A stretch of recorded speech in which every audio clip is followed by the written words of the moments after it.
So now they're lowering interest rates because their economies are going way down. Canada lowered their interest rates 50 basis points, and one after another are lowering their interest rates. You're seeing gold prices go back way up again. It's very simple. The lower interest rates go, the higher inflation is going to go. Exactly. And the higher gold prices are going to go. There's nothing like it.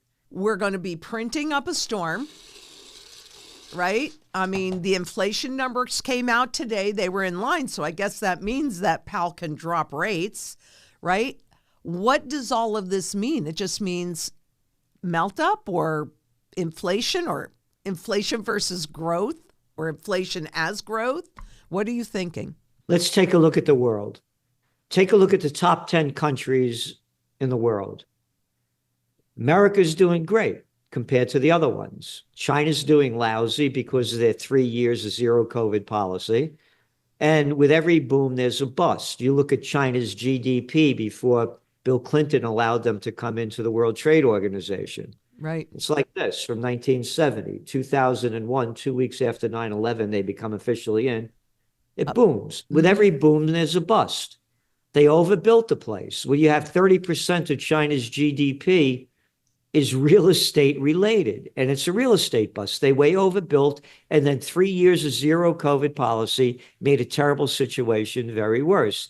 Let's take a look at Germany, number 3 economy in the world. They're officially in a recession. Yep. And you go back to 2019, before the COVID war began, they were a fraction away from a recession. And you look at other countries in Europe, they're near recession. France is doing terrible. Italy, one after the they're all going down. India, well, that's the 5th largest. Oh, they just lowered interest rates because their economy is going down as well. Let's see. Canada just lowered their interest rates 50 basis points. Well, isn't this all about sticking that soft landing? They're all going down. They need, again, people forget tracking trends is an understanding of where we are and how we got here to see where we're going. What happened with the COVID war, the damage it has caused is incalculable. Yes. Let's go back to January 2020. It's launched in China on their Chinese Lunar New Year, the year of the rat.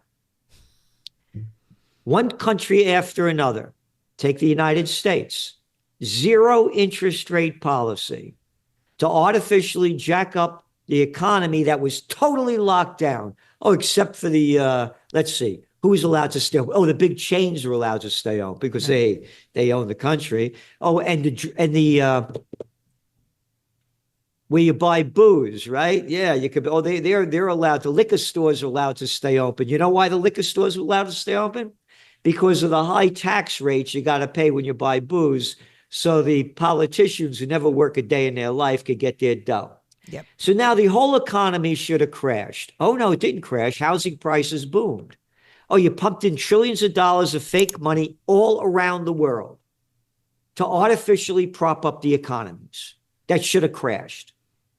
So now you saw the inflation numbers. They raised interest rates finally after saying the inflation was only temporary and transitory. Right. So now they're lowering interest rates because their economies are going way down. Canada lowered their interest rates 50 basis points, and one after another are lowering their interest rates. You're seeing gold prices go back way up again. It's very simple. The lower interest rates go, the higher inflation is going to go. Exactly.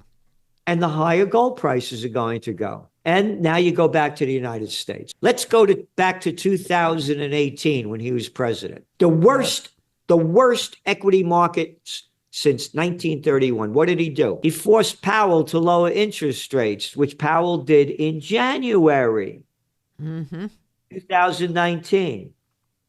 Artificially propped up the equity markets. Oh, what happened in September?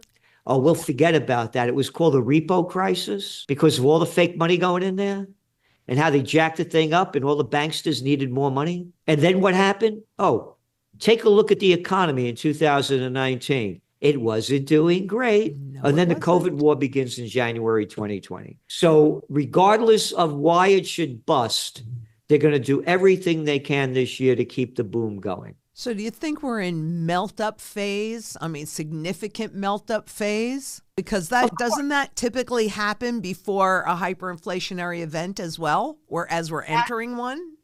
Absolutely. Absolutely. It's artificial. The middle class is going to continue to suffer. Yeah. Go back, by their deeds you shall know them.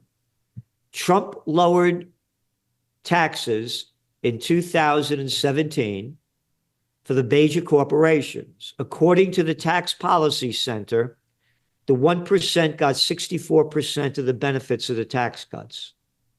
Not my numbers, their numbers. Yeah, shocking. Number two, he said they were going to use this money for capital improvements, meaning they're going to create jobs by creating capital improvements. Yep. 2018 comes along. It was the biggest year of stock buybacks in history. Yep. And we're seeing a lot of that activity today, too. Got it. And you're going to see a lot more merger and acquisition activity as well. Exactly. So the bigs are going to get bigger. And we, the plantation workers of Slavelandia, are going to get poorer. If they're spending all of this money and doing tax cuts at the same time, what would you say the implications of that are?